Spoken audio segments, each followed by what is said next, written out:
आने वाला चुनाव नीतीश और मोदी के बीच में 3000 करोड़ रुपए में का बजट रख के 50-50 करोड़ के एमएलए खरीद कर दो सरकारें बीजेपी ने का इमरजेंसी लगाने से इलाज हुआ था। ऐसे ही ईडी और सीबीआई का प्रेशर से पूरे विपक्ष को खत्म करने का जो प्लान, अगर यही बीजेपी 1952 में कांग्रेस के खिलाफ लड़ने लगी थी, कभी 1 एमपी, कभी 2 एमपी, कभी 5 एमपी, कभी 10 एमएलए, कभी 12 एमएलए, कभी चौटाला के नीचे, कभी बंसीलाल के नीचे, लेकिन लड़ते रहे। अगर छोड़ के भाग जाते तो क्या कांग्रेस 440 से 40 पर आ जाती?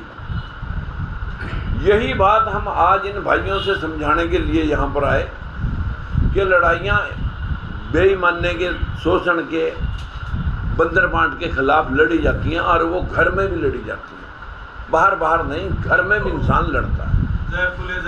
तो यही चीज़ मैं लेकर के आज इन सब भाइयों के सामने उपस्थित हुआ हूँ कि 2 सितंबर को आ जाओ, बैठ करके नई रणनीति तैयार करेंगे।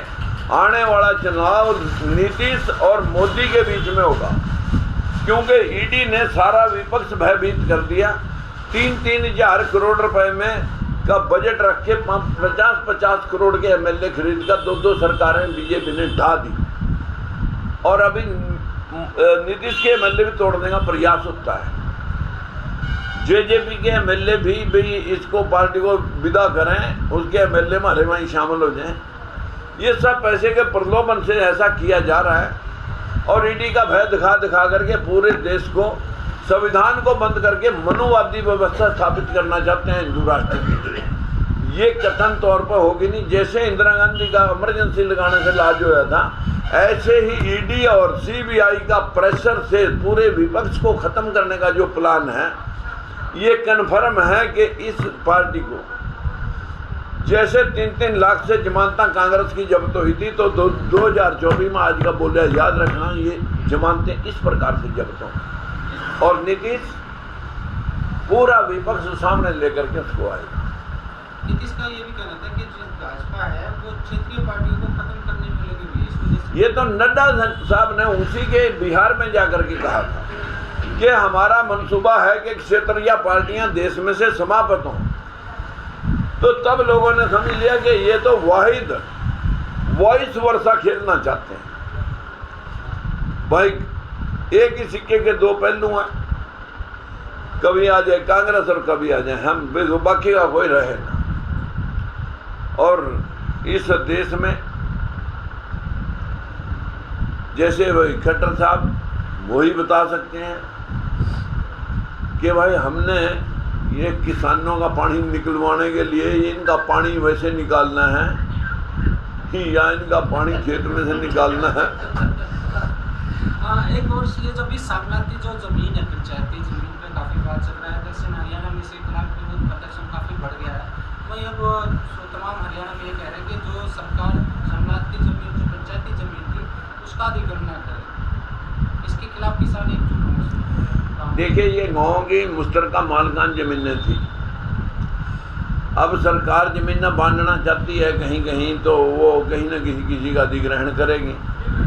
लेकिन अगर किसी मुफाद के लिए, जैसे कोई नेशनल हाईवे बनाना, हॉस्पिटल बनाना, उसमें करे, लेकिन ये थोड़ा ना कि उसको बेच करके एचएमटी की तरह, उसके सीमेंट उद्योग की तरह, या मतलब पल्प उद्योग की तरह, जितने भी पेपर यूनिट थे, जितने भी जिंक यूनिट थे, जितने भी एचएमटी थी, सब बेच खाए।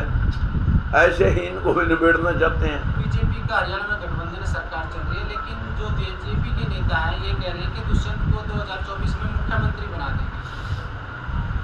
जेजेपी वाले कह रहे हैं, वो तो सारे घर के मुख्यमंत्री हैं। वह उसने कहा, अब का भाषण हमने एक सोशल मीडिया पर सुना कि बोला देश को दोनों हाथों से लूटा जा रहा है। पहला तो मुंह से भी लूटा जाता, हाथों से और पैरों से भी लूटा जाता।